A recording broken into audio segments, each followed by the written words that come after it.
I'm Emily King. We're big mic adjusters here in Celebrate USA Foundation.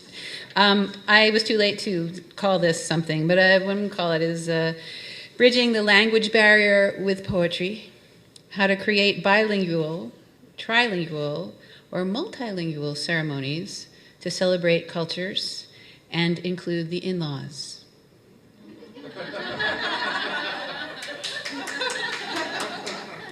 So welcome and thanks to Cindy and Shar and Barry and everyone, and Kim, who was she was the year ahead of us, so she was our role model.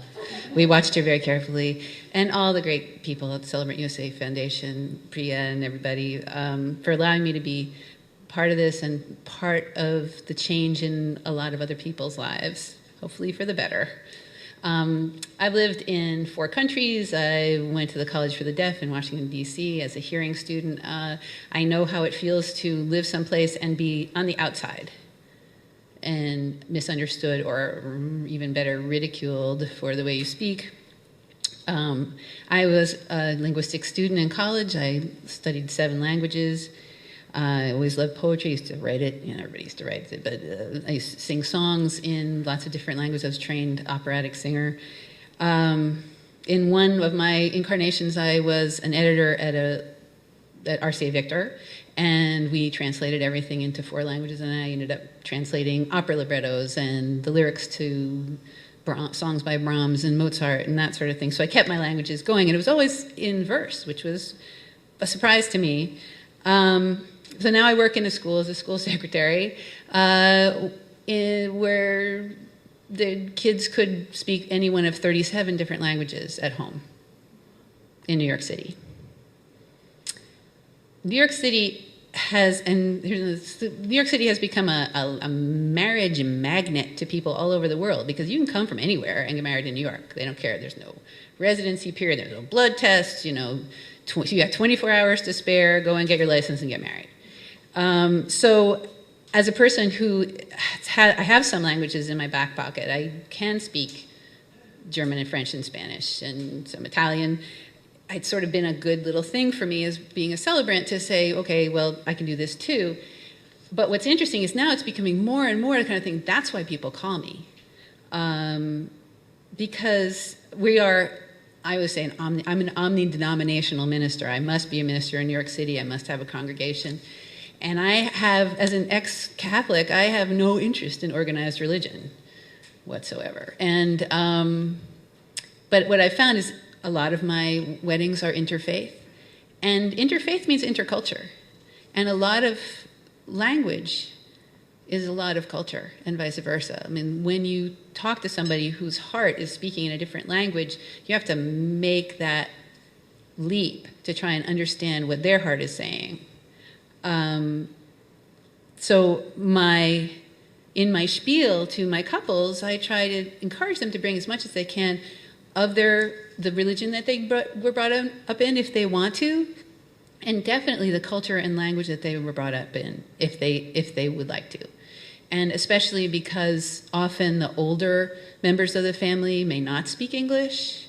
You want to accommodate them, encourage them, make them feel that we have thought about them, and we want them to feel that they are as much a part of the community that we create when we do weddings as anybody else. So I've done a lot of that in my weddings, and I want to sort of give you some background on that and see ways that even if you don't speak 7 languages, I don't speak 7 languages, but I've studied 7 languages, you can find ways to help people bring those languages into your ceremonies. Some of my favorites were the Dutch bride whose 70-year-old father read a poem, and the English in Dutch, and the English version was read by the groom's 10-year-old American son. The Brazilian bride whose Portuguese had a Portuguese poem read by her brother, and the Australian groom's dad wrote a poem that he wrote in Australian. It's a different language. The most complex, it was a gift from Charlotte, was a wedding where the bride was from Peru. and the groom was profoundly deaf.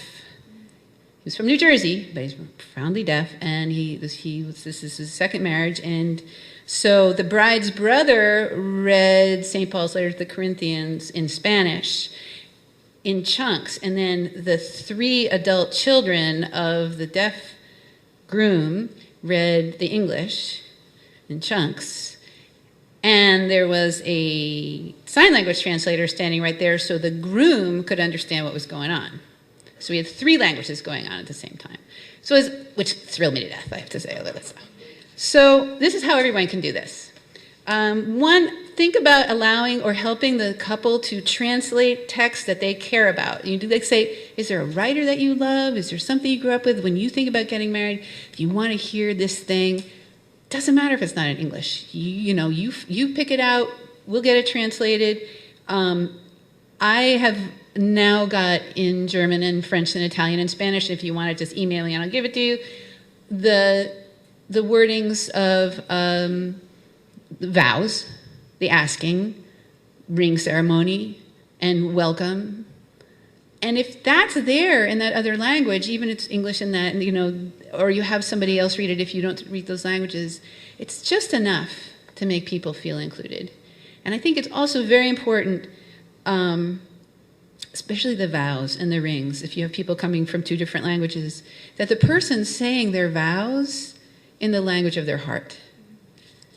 Would you really want to say that? If you moved to Italy, would you really want to say that in the language that you just sort of learned and not the language that you grew up with? So think about what it must be like for them and give them that opportunity. And I mostly do repeat after me ceremonies, but you could always just write it on a little card and have them read it off of it. It's their vow. So for the vows and the rings, it's been really, I'm beginning to feel people really like to say it in their home language. Ask if there's family members or friends who would like to participate in reading poetry, something they want to contribute or something that the bride or groom picks, and then having somebody from the other side of the family read it in English. If it's an English, sometimes it's 2 different languages, and that's more confusing than I can contemplate, but usually somebody speaks English basically and somebody else doesn't. And it's another place where you can ask parents or grandparents to get involved. Grandmothers love to read the wine blessing. They love it. And of course, the wine blessing I use is from Passover. So, it's already translated into English, so you can find it in any language. Which, does that bring me to 3? No, 5? No, 4. Oh, 4's down there. Oh, okay. Use the internet.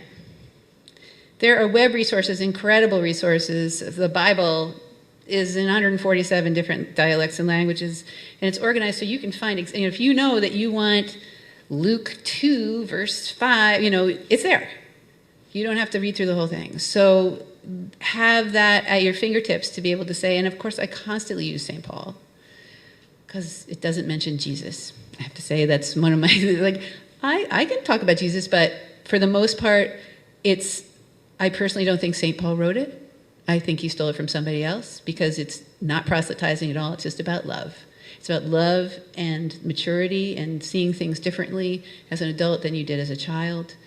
And it's gorgeous in any language, and it is all over the internet.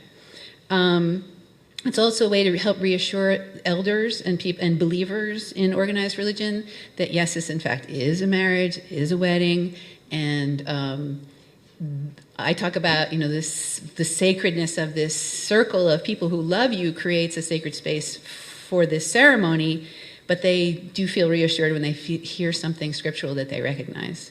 So you can also access things from other religions, Arabic, Sanskrit, Persian, and other sacred texts with the translations that they might want to use. If they want to use in their home language, then you can supply the English translation. You can create your own translations when the English-speaking family cooperates with the co-presents with a home language reader. So something that they love, get a translation, and then ask somebody else to help. the way to honor and include and celebrate and smooth the way for these two families who are looking at each other going, whoa, who are, I don't know, what did I wear? I don't know, look at that, but what happens, and we always say when you tell the story, that sort of tension dissipates, in the introduction of the couple. But if a lot of people aren't understanding the story, this way of having just at least a poem or a piece of scripture or part of the vows or something in that home language is another thing that just relaxes the tension and lets people be part of creating that community of support. And so here's a little trick, is to divide something like St. Paul that's so well known into small sections and alternate it, English and the other language. So St. Paul in Love, or the so-called Apache, it's not Apache, wedding prayer. So the first time I did that was my favorite one, which was on the beach in Coney Island. This couple, they wanted to get married in Ruby's, which is a dive bar on Coney Island. Luckily, it was March and it was closed. So we're out on the beach, and there's like between thunderstorms, we're like, we're going to the boardwalk, thunderstorm, and then we run out. So we ran out. We had I could see another storm was right over there, so we had 10 minutes. But it was the beach. So it was bilingual. It was my first bilingual Spanish-English ceremony. And the bride was from Queens and the groom was from Argentina. And somehow it became inevitably a sand ceremony because sand all over us. So at the end of the Apache wedding prayer in half in Spanish, I sprinkled a little sand over their hands. So you have to kind of imagine that their hands are clasped, and this is sand. So this is in closing. I'm going to read that because I have to run out of here at 4 to do a bilingual wedding in French and English for a couple from Geneva, Switzerland, who are Italian and Indonesian, under the Brooklyn Bridge. So here's the Latino Apache wedding prayer. Now you will feel no rain, for each of you will be shelter for the other. Ahora ustedes no sentirán frío, porque cada uno será calor para el otro. Now you will feel no loneliness, for each of you will be companion to the other. Ahora ustedes son dos personas, pero hay tres vidas ante ustedes. La vida de él, la vida de ella, y la vida juntas. Thank you very much.